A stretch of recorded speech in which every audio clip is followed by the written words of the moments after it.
So using the topology from the previous session, let's start a lab where we can test our connectivity between these hosts PC1, PC2, PC3 and PC4, and where and how we're going to add or configure routing on R1 and R2.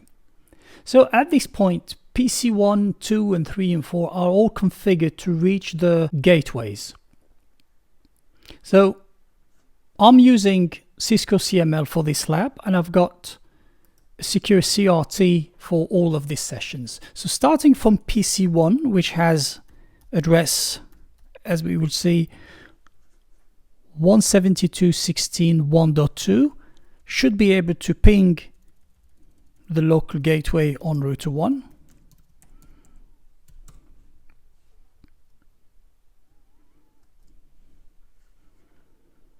PC2 and PC3 should be able to ping each other.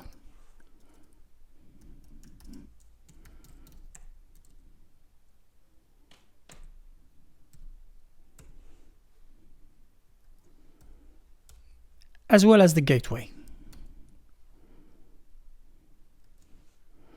And we will do the same on PC3. 3.2. Okay, I have the wrong IP address. So I can ping PC2.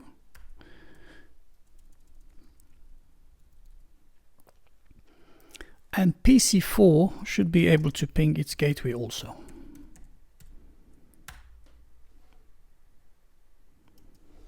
Now the question is, can PC1 ping PC2 and PC3? So on R1, do we have routes for PC2 and PC3 and PC1? And the answer is yes.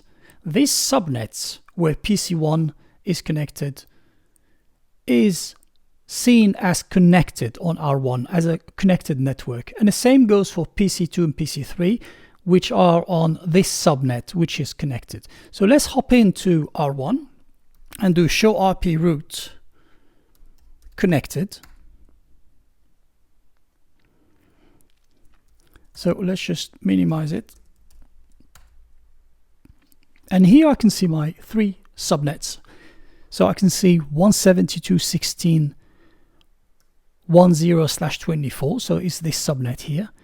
I can see the .0/24, which is my link to R2. I can also see my 3.0/24, which is my link where PC2 and PC3 are connected. So because R1 has a route for these PCs and this PC1, all these PCs, PC1, 2 and 3, should be able to ping each other. So let's do a quick test. On PC1, let's ping PC3. So we do have a response. And of course, the same will work for PC2.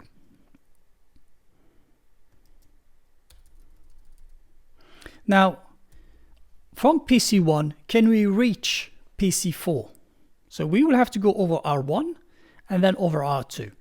So R1 does not have a route to PC4. We have not added any routes or any routing, dynamic routing protocol. So we should not be able to reach PC4.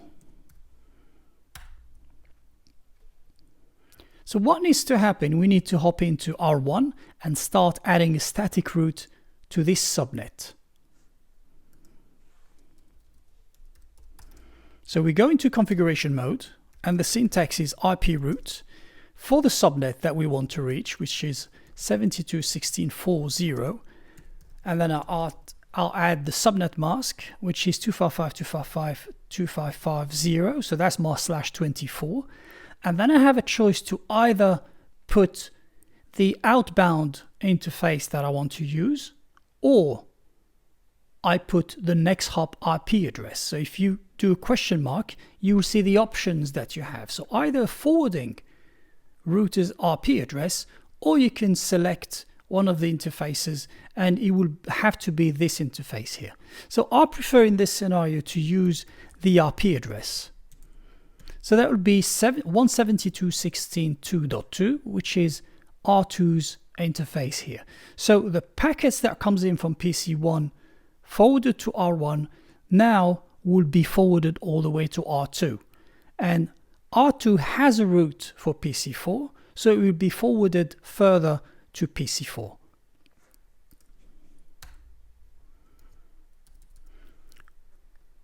The question is, would we be able to ping successfully PC4 from PC1?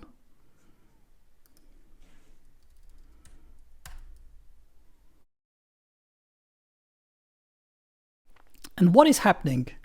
We do have routing in place between PC1 and PC4. So the packets that are sent, the RCMP packets that are sent to PC4, they are reaching PC4. But PC4 is unable to respond. So the packets are not reaching PC1 for the simple reason that when PC4 sends the packet or the replies, the RCMP echo replies to R2, R2 doesn't know what to do with them and dumps them because there's no route on R2 for the subnet where PC1 is located. So what we need to do now is to go into R2 and do the same as we did earlier, which is add a static route pointing at R1. So on R2, I go again in configuration mode, and IP route now is for 172.16.1.0, and again is a /24, and I will use R1 interface, which is 2.1. So that would be this interface here. So now R2 receiving the packets from PC4 will forward the packets to R1. R1 has a route connected to PC1, so we should be able to get a ping going through between the two PCs. So trying to ping PC4 once more, and now as you can see we do have a reply, so we do have connectivity between the two. So it's very important to understand the concept of return path. So routing has to be in both directions, especially when we're talking about static routing. So on R1, let's just go back and look at our routing table. If I do show IP route, so I'm not specifying whether it's connected or static or dynamic, just all routes that R1 has. Here you can see the routes that are connected, so they will be marked with C. The ones that are marked with L, they are local, and basically these are the interfaces connected to the subnet. As you can see, it's a host IP address, so that would be this interface here for R1 and this one here on this subnet, as well as 172.16.2.1 for this subnet. And then you have your static route that we have just created. So going back to R2, if we look at our routing table, and if I want to look at the static routes only, so I have this specific static route. This is a network static route. So I would like to add a specific route for PC1. So it will essentially be the same as we did earlier, but I will change my subnet to be specific. So 1.2, and this becomes a host static route. So I changed from 1.0/24 to 1.2/32. So that's a host.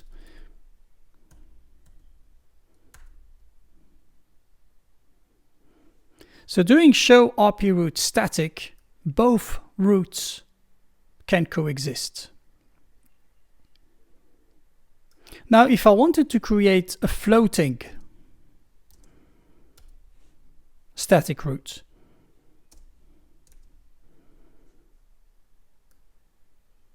this is what we discussed in the previous session, and that's your admin distance. So for example, I can have 150 here. Show IP route on static. And then you can see that the first one has an admin distance of 1. So this will actually be the one taking effect now. The second one, with the admin distance of 150, would be on standby. Should this route disappear for one reason or the other, then this one will kick in. This is more appropriate when we are using dynamic routing protocol between nodes. So if anything happens to the process of the dynamic routing protocol, or there is a software issue and so forth, then it's the static route with the higher admin distance that will kick in. So this is what we call a floating static route. So please note that the actual route that is in effect is 172.16.1.2/32, even if he comes in with a higher admin distance. So the example that I've given you is purely an example so you can see the concept of a floating static route. But here what applies is another very important principle in routing, and that's the longest match. So when PC4 is sending a packet to R2, when R2 looks at its routing table to send the traffic or the packet to PC1, which is 172.16.1.2, it will not use this route, but it will prefer to use this one because that is the longest match, that is the closest to the IP address that is in the destination. So this is a very, very important concept.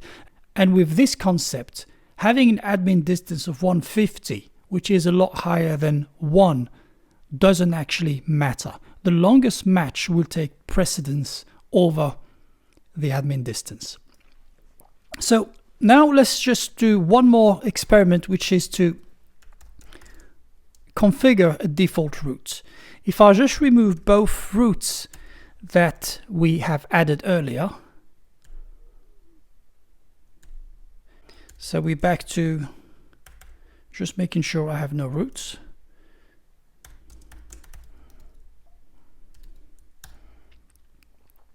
So there are no static routes, and I should not be able to ping PC4 from PC1. Now going back to R2, I would like to configure a default route. So that is a route that is for all subnets and all networks. And as you can see, PC4 has only one way out, and that's via R2, which is the default gateway. So configuring a default route is essentially having a wide range. And the syntax is, and then I will use 172.16.2.1. And now we should be able to, now that we have the default route, let's just check the default route. We'll show IP route for 172.16.1.0, which is PC1. There's no routes for it specifically, but if you do show IP route, then you will see that you have this default route, which points at R1 interface on the subnet between R1 and R2. So I should be able to ping, and I'm actually able to ping now PC4 from PC1. So that is the concept again of a default route. Well, I hope you have enjoyed this demo lab and learned and cemented some of the principles that we have discussed in the previous sessions. As usual, if you have any comments or any questions, please write down in the comment section below, and I will come back to you as soon as possible. Thank you for watching.